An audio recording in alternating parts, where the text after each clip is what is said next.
Okay, Sonic 4. Guys, we talked about Sonic 4 just last week because there was a rumor by Daniel RPK, who's been giving us a lot of Sonic updates, that Paramount was thinking of changing the title of Sonic 4, which this is like, I think, a fan logo that's been popped up. It's not an official one, but I wouldn't be surprised if this ends up being similar to the official logo.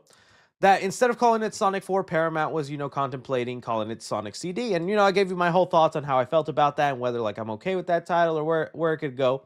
Well, we got even more updates from Daniel RPK here, who was letting us know that the movie is said to be much bigger. I'm trying to find more enhanced detail here.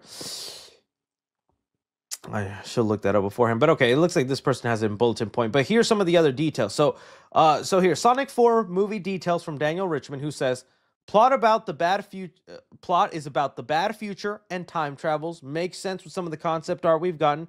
Silver won't appear in the movie, so Silver's not a character in the film. The name might be changed to Sonic CD. We talked about that. The biggest budget and new quality level, romantic comedy elements. Okay, that's kind of like the thing that I was really seeing going around is that he wants or that Paramount is wanting to make this one bigger. So here's more in detail what he said. Sonic 4 will have an even bigger budget than the previous movies. The CGI will likely look twice as insane than it did in Sonic 3. The movies keep getting better and better in quality. And I gotta agree.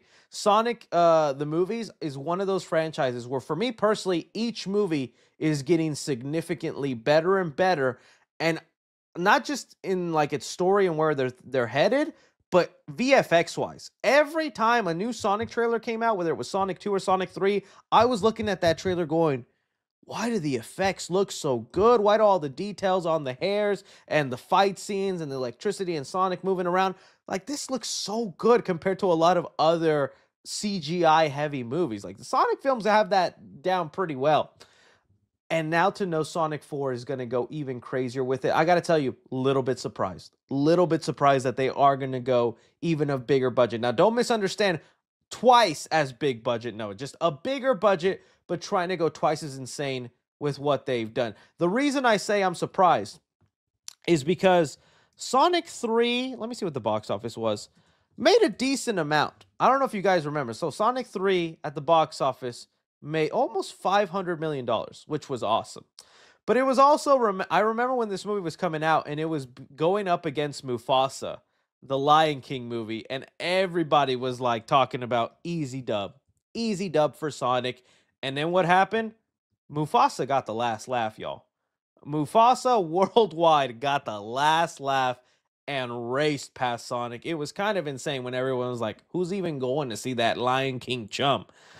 And so that's what I meant, where it felt like maybe we were seeing a limit to the potential box office that Sonic can have. So that was almost 500. This one was 405.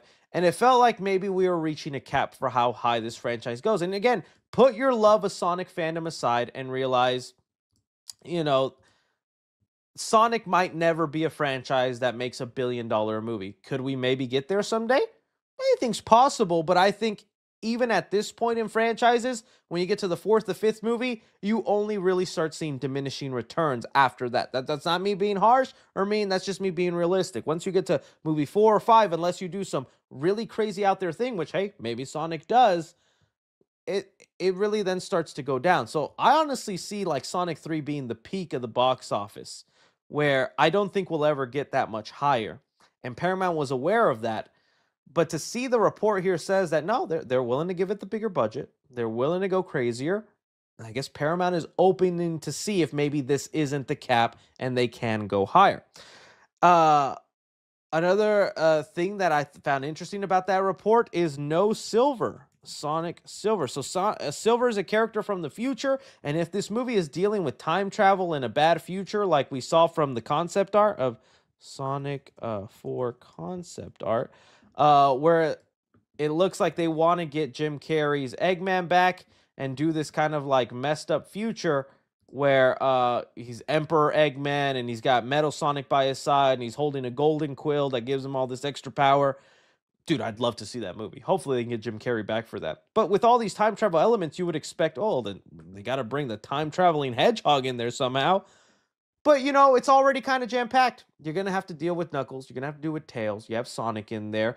I don't know if they'll bring in Shadow into the story. There's a possibility they might just do his spin off instead.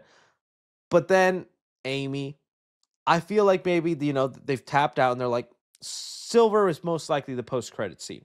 Silver could be the result of them thinking they fix the timeline. They go on whatever adventure that stops Eggman and his evil plans, and this bad future no longer happens. But they still did some messing with time, and that results Silver into going back and being like, there's an even bigger threat we created and we didn't even know it. And that's where you could bring in a character like Chaos or something like that and maybe go away from Eggman. But hey, if they want to keep bringing Eggman and Jim Carrey every time, I'm not going to complain. But I am telling you, as a Jim Carrey fan, I am surprised every movie they tell us Jim Carrey's back. I'm like, what? Jim Carrey's back for the third movie and he's playing two characters. What? Jim Carrey's back for the fourth movie and he's playing an evil future version of himself. Dude, it is a blessing that Jim Carrey comes back every movie, dude, because he just does not do this. So, pretty cool. I like the idea and sound of it. I have no problem with Silver then not being a big character. I feel like then he would just be the obvious choice for the post-credit scene. But also at that point, I feel like that's post-credit scenes that even general audiences will then start going, who the heck is that? He looks Silver. And then some Sonic fan just in his seat. Say that again? You know, it's like, it was easy. Sonic 2 post-credit scene, Tails. People know who Tails is. Yeah, Knuckles in the third movie, and post-credit scene was Shadow. People know who Shadow is. Amy and Metal Sonic, I think, were teeter-tottering. And some people knew who these guys were, other people didn't. You throw in Silver as a post-credit scene, you can have a lot of people going, no, they're just Krabby Patty hedgehogs. They just come in any color. So it'd be interesting to see how many of them would be like, Silver! Because nothing is going to hit although I was pretty hyped when I saw Metal Sonic.